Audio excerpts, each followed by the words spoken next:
if you have over a 500K in super, can you still use salary sacrifice up to the 30K cap? I understand you can't use the carry forward from previous years of the unused cap if you have a balance over 500K. So that's correct, his second point, but is there any circumstance where someone could not use if they're eligible for a concessional contribution of, at the moment, $30,000, are there any circumstances in your financial life that you can only pay in a 12% SG?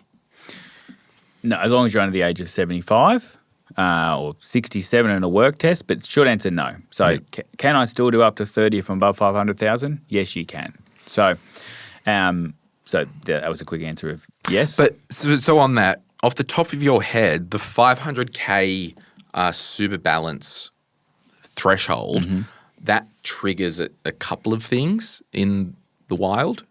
The main one being this: can you use catch-up contributions or not? And what about bring forward? Bring forward, you can do, that's if you're closer to the 1.9 or 2 mil. Yeah. So 500 itself is the catch-up. Yeah, there are certain other limits for the non-concessionals of whether you can use a bring forward or not. Yeah. And they're 1.68, 1.78, kind of close to So the 2 bring mil. forward's the non-concessional non-concessional contributions, bring forward 3 years. Yeah. And then and this is why we always have to say it because it's bloody confusing, the carry forward is the previous 5 years of, like the questioner is asking, if your employer was paying 20 grand for the last 5 years, this year you could effectively put in 50 grand and claim it on tax. Because you've only got 480,000 in super.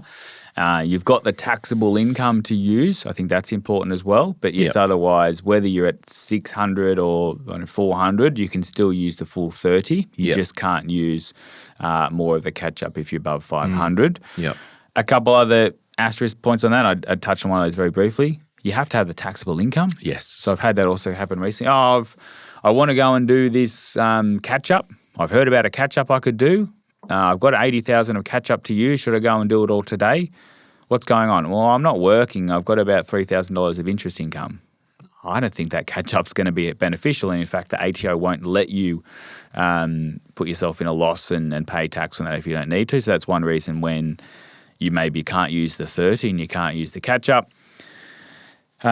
There are some rules if you're a certain age, over 75, where you can't do extra personal concessionals.